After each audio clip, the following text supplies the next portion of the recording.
Այո, գտնում եմ, որ սա ողջայնության հայացքն է դեպի Էջմիածին, եւ ես ուզում եմ, որ Էջմիածնեցին, Բաղարշապատցին Խոյ համայնքի հետ միասին հաղթի,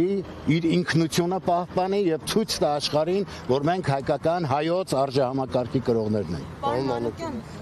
իշխանության կողմից ընդդիմադիր համայնքապետերը երբևիցե բարեհաճության չեն արձանագրում։ Մենք վերջինս էլ ականատես եղանք Գյումրու համայնքապետի օրինակին, ինչ եք կարծում, ձեզ հետ ինչպես կբարձեն, եթե օրինակ անցնեք իշխանության։ Չարությամբ եկողները չարությամբ կպատասխանվեն, ես երբևէ որևէ բանից չեմ նահանջել եւ ասեմ, ես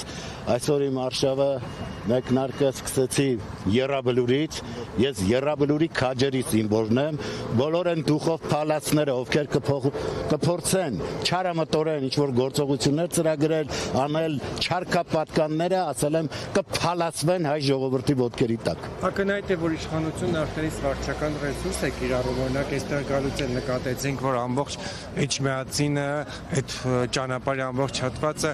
Արգիշտի Մեխակյանի լուսանկարներն են փակցնում, առանձին իրենց համար վահանակներ են սվարկա արել, նաև տեսանք, որ լրագրող Լիա Սարգսյանը տեսանյութ էր պատրաստել, որտեղ մարզպետը իշխանական թեկնածուն գերուխում էին կազմակերպել բարեգործության անվան տակ, գումար էին բաժանում, սա ըստ էության արդեն չարաշահում չի։ Դա իրավական համակարգը պիտի դրանով զբաղվի, ես չեմ կարող գնահատականներ տալ, թող զբաղվեն, թող տեսնեն, որ վարչական ռեսուրսները պիտի կիրառվեն, ես դրանում կասկած չունեմ, դա ամենա ուրեմն փոքրն է, որ կանեն, ես կուզեի չարության ռեսուրսները չկիրառեին եւ այնպես չանեին, որ մեր ժողովուրդը վերջնականապես հիասթափվեր բոլոր նրանցից, ովքեր այսօր ստանձնել են երկրում իշխանության ղեկը։ Պարոն Մանուկյան, անելիքներից խոսեք դուք ինչ եք առաջարկում վարշապատից։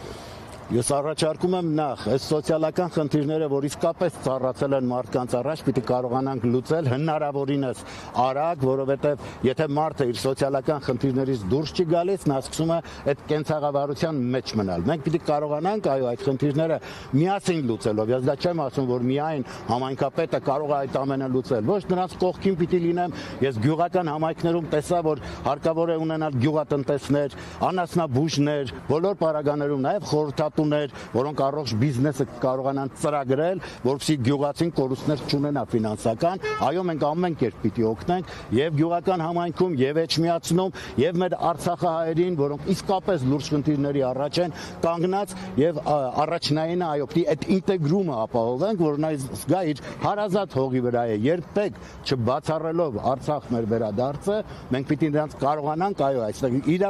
իրական տեր դարձնել իրենց երկրի։ Պարոն մտավախություն չկա, որ նույնիսկ եթե ընդդիմադիր ներկայացուցիչ ընտրվի, իշխանությունը չի հանդուրժելու ժողովրդի քվեն։ Բայց իշխանություն կա, ես հիմա լսում եմ դուք իշխանությունը չի անի, իշխանություն չկա, կա օտարի շահերը սպասարկողներ, այդ բոլորը ձեր նշած օտարի շահերը սպասարկողներն են, ես շատ ուզում եմ, որ այո իշխանություն, հայոց իշխանությունը ձևավորվի մեր երկրում եւ հենց այդ ինքնիշխան երկրի իշխանավորները կգան, այս երկրի ղեկավարման ղեկին կլինեն, արդեն նման հարցեր չեն առաջանա եւ մենք կտեսնենք, որ